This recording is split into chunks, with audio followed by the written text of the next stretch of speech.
Welcome to Short Course, episode 139 for January 29th, 2025. I'm your host, Ben Barry. Sorry for my voice. I'm getting over being sick. So we had the January board meeting Monday night. Spent basically all evening last night sick on the couch trying to catch up tonight. Have an inbox full of emails, but I've seen some of the conversations and some of the questions, and so I wanted to record a podcast and try and push some of that information out instead of responding one-on-one. I will still do that, but just to kind of proactively try and lead with that. So this is going to be a quick one. Sorry it's been so long since episodes. Honestly, there's just been most nights when I got an inbox full of emails like tonight, I end up trying to respond to everyone instead of recording. And that's pretty much how it's gone. So hopefully it'll slow down and I'll get more podcasts out on a more regular basis. But the way this year has started, it's off to a bang. So we had the board meeting Monday, and then tomorrow night I'm flying out for the board offsite retreat, which I'll talk about more at the end. But to start with, we've got big news, an announcement I'm sure you've all been waiting for, which is that Stephanie is pregnant with our third child, which is great. He's going to come in August, which is pretty cool because we've also decided to have the Area 6 match this year at CMP Talladega the first week of October. So you might have thought doing it last year wasn't hard enough. So this time, why don't you throw in a 6-week-old? And you would be right. That is exactly the plan we've taken. So quick rundown of the details. The plan is to do 12 stages. Again, we'll have a slightly modified orientations. We won't be doing it in 2 zones. You'll just be moving back and forth across the range. We'll have shuttles just like we did at Belton to keep people moving. The plan, one of the lessons learned from last year was the staff shooting all 12 stages in one day was just too much. And so the staff will shoot a half day Wednesday and then a full day Thursday. So it'll be 4 and 8 stages, something like that. The competitor schedule will be basically the same as last year. You'll have the option to shoot all day Friday. So start at 9 in the morning when we can fire our first shots at Talladega and shoot 12 stages straight through until about 5 o'clock. Then you'll have the option on Saturday. You can either shoot Saturday as a full day or split and shoot 6 stages Saturday and the other 6 Sunday morning. Plan is to run the same general playbook as last year. It'll be staff reset, cash sponsorship, no prize table, and just keep rolling. Luckily with Talladega, we've got plenty of bays, so we can do, we'll have a test fire bay, we'll have a vendor bay, and then we'll have plenty of room for some big 12 big stages, mix of short, medium, and long, of course. Staff registration will be opening up in the next few weeks. NC section just opened theirs, which that's another thing that's happened. So the end of last year marked the end of Stephanie's 6 years as North Carolina section coordinator. So that is fully handed off and on to Alan Terrell, the new North Carolina section coordinator, who is awesome. I'm looking forward to seeing the matches that he puts on. The NC section this year has been announced to be at Rowan in Charlotte, which is, it's a great facility. I always love going down there, and they've got the bays to run a level 2, no problem. So looking forward to that. But they just opened their staff applications, and so we'll give them a couple weeks to do that, and then we'll open ours. Plan is for competitor registration to open May 1st, and we'll also be reaching out to sponsors before then, because one of the benefits of sponsorship is early registration. So that'll be on the website. Everything is at area6uspsa.org. So that's area, the number 6, uspsa.org. And you can, right on the homepage there, you can put in your email if you want to be notified whenever we post an announcement, which is basically staff applications open, competitor registration open, sponsorship packages posted. So basically 3-4 posts a year.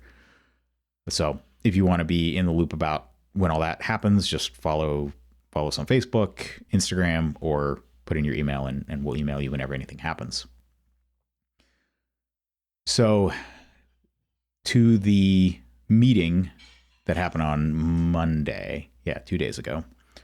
So one of the things that we started off with, and I think you'll see this when the draft minutes are posted, this wasn't a part of the the live stream because obviously we discussed it before it started. But the reason the live stream was a little bit delayed is there was more than usual discussion about what we should do with it. And one of the things that I've been advocating for a while is that it would be better to post a recording, basically, for folks that can't sit at their computer for all 3 hours and not know when we're going to go in and come out of executive session and all that. Having a recording so that members can see for themselves, because right now what happens is some people watch it and then they tell all their buddies, and if the buddies want to see it for themselves, there's really no practical way to do that. So the motion was passed this month to both live stream and record it to be posted with the draft minutes on Friday. I'm of the mind that I think just going to a recording would probably be simpler. The live stream, I think, adds some sort of distraction and overhead, and I don't think that given that basically we tend to dive into executive session anytime there's something questionably confidential, you're already getting things cut out that would not be made into the recording anyway. So obviously that's not decided yet. We at this point we still have to vote to waive that at each meeting because the new bylaws haven't been passed yet. But that was the intent, is at the very least have the recording posted. I'm ambivalent on the live stream. I think it probably would be better not to have it, but I could go either way. The agenda was amended, and the first item of business ended up being a vote by Area 2 John Burt to terminate Troy as DNROI immediately. That immediately got kicked into executive session where we could actually have the discussion on the motion. And then when we came back out, the motion was made to form a committee to search for a replacement. And this has created some confusion. So as of right now, Troy has not been fired. Firing him would still require a separate vote of the board, would still come with 30 days notice. All that has been done is via a 5 yeses, 2 noes, and 1 abstention. So a 5 to 2 to 1 vote, a committee was formed to look for candidates, for replacement candidates. So that committee is myself, Alex Acosta, Area 4, and John Burt, Area 2. And so that process is beginning. We're working on writing up a job description, starting to solicit resumes, and all that there'll be more information on that coming. But it's not a done deal. It may be that we present a candidate and the larger board rejects it. You know, there still has to be a further vote before any action is taken. So just to clarify, people are asking, like, why is Troy still on the meeting? It's because his status as an employee has not changed. All that's been done is a search committee has been created. There's no particular timeline on the search. I don't think there's any particular reason to rush it. I think taking the time to evaluate the candidates is the best policy. One of the things that I think set the board back last year in terms of being able to make sort of forward progress was having the period between when Donna left and when Alan was hired and sort of ramped up, where the board was having to be sort of more involved and acting more hands-on. And I at the very minimum, I would like to see there to be some kind of handover. Just having the seat sit vacant for weeks or months, I don't think would serve anybody. So that's where that's going.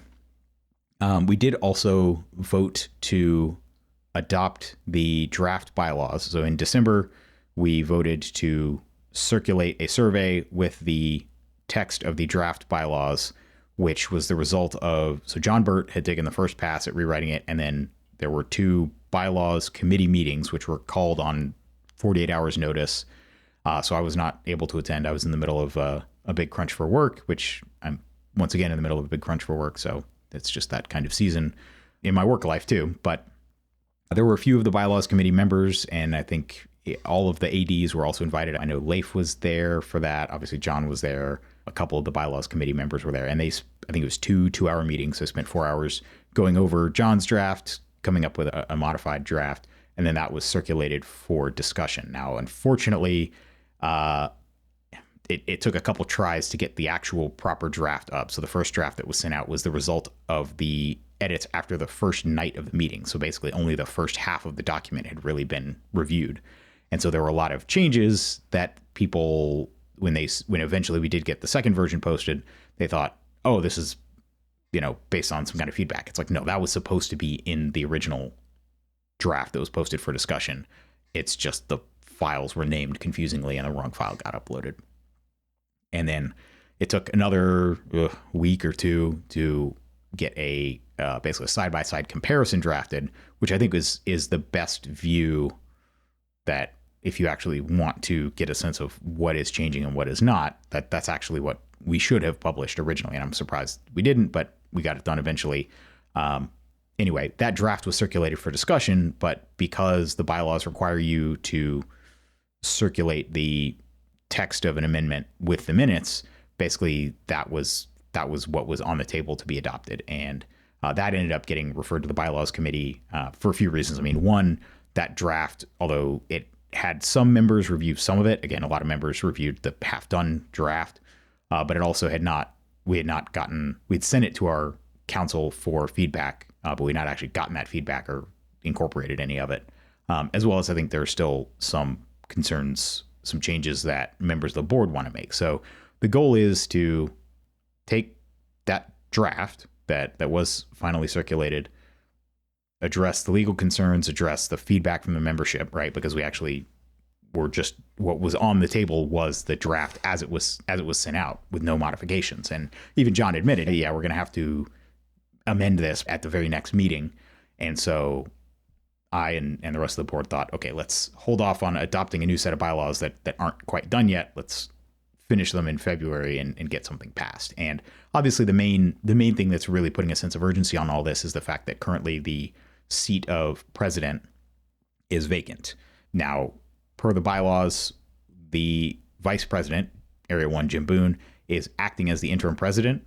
He is not, as far as I know, getting the president's paycheck because he is not the president. He has not stopped being the area director. He simply assumes the responsibilities and the duties of the president during this interim period. But the goal is, so one of the things that the current board is pretty united on is the fact that the pattern that has been the case, well, since probably since the inception of USPSA, at least the 10 years I've been in it. I'd have to go back and look at earlier bylaws versions, but the idea of basically having a president who is popularly elected, but then is an employee who has specific duties is a model that just doesn't really work. And so we want to move to having the ninth director be elected nationally. So it'll be a director at large, but then the chairman of the board roles will be voted on. Basically, the board will select the chairman to officiate at the meetings from the 9 members, presumably someone who's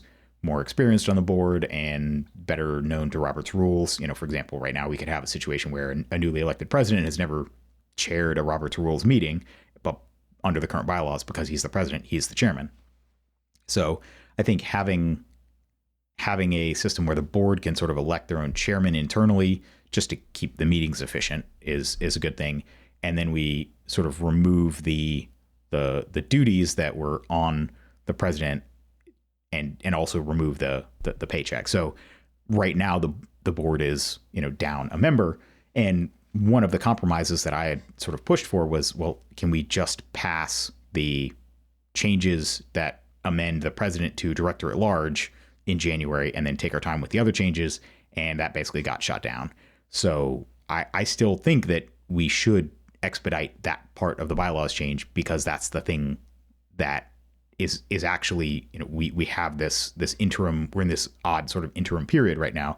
And the sooner we resolve that, the better, especially given the nature of elections. Now, one of the things that I like about John's bylaws revision, and this was on the list of proposed changes that the bylaws committee generated April of last year, as well, was shortening the election cycle. So basically right now, even after the election cutoff, there's a 45-day period between when basically the cutoff date for it to be eligible for the election and when the voting actually starts. And then you have a 30-day voting window.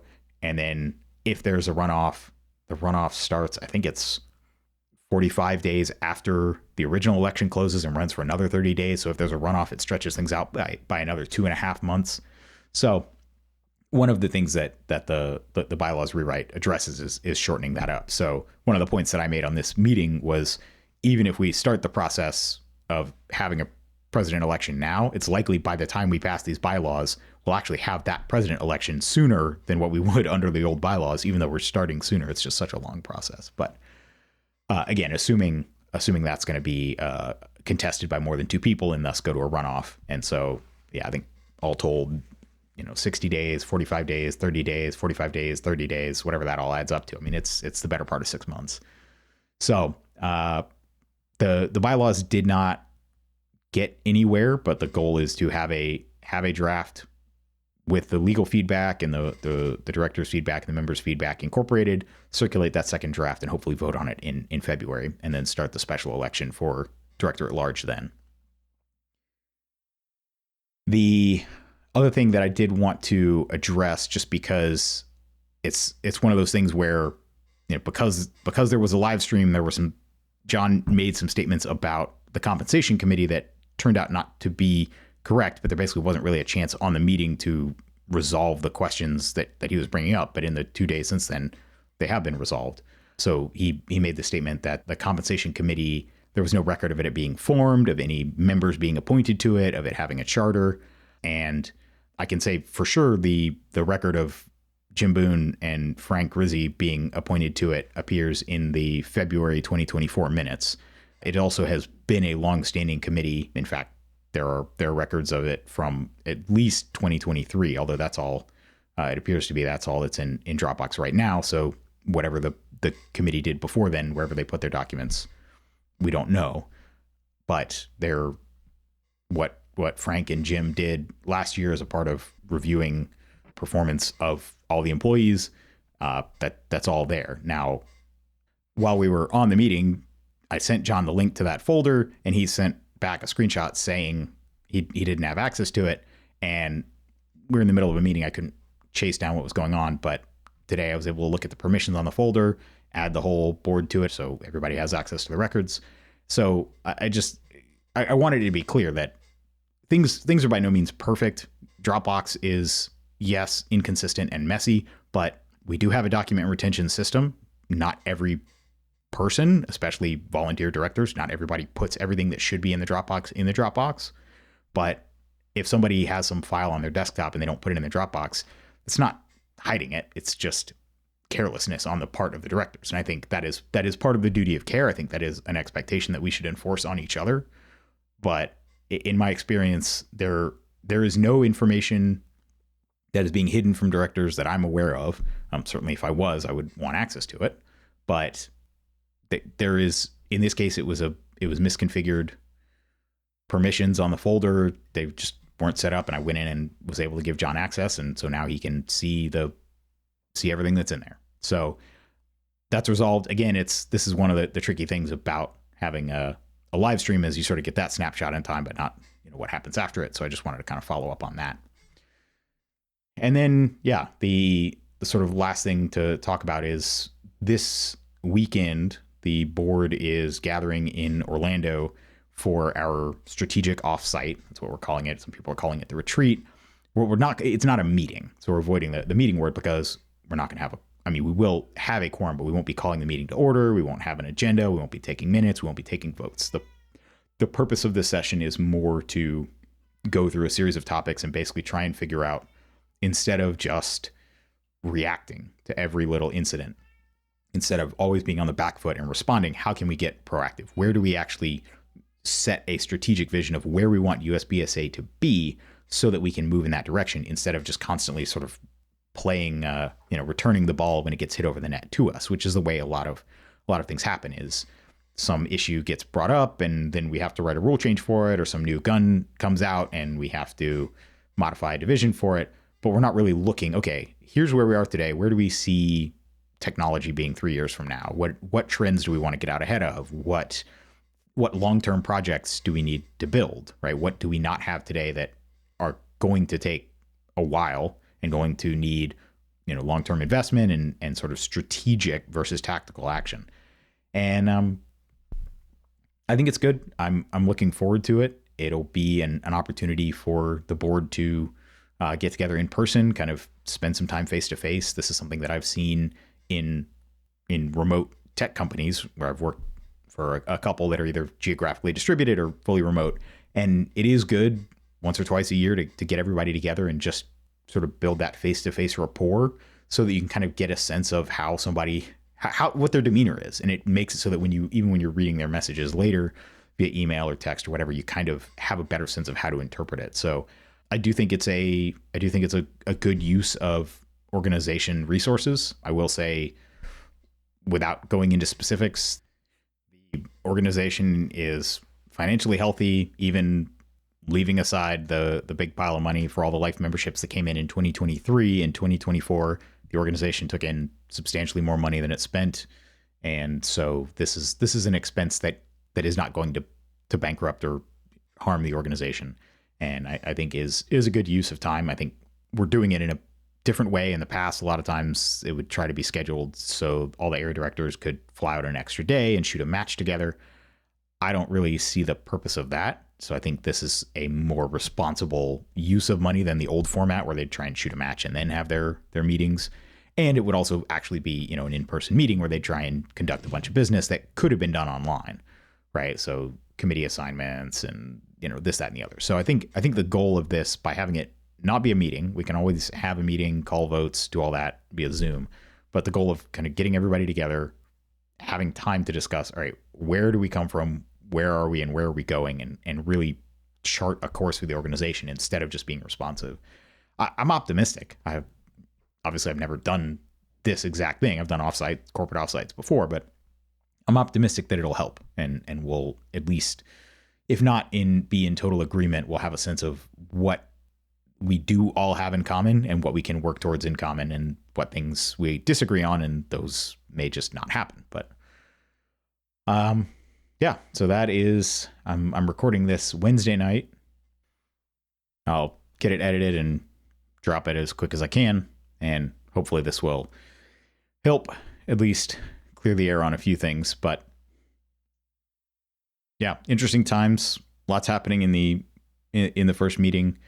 Looking forward to the offsite, the bylaws changes, and getting into gear with really starting to continue the progress that we started to build last year and make things better.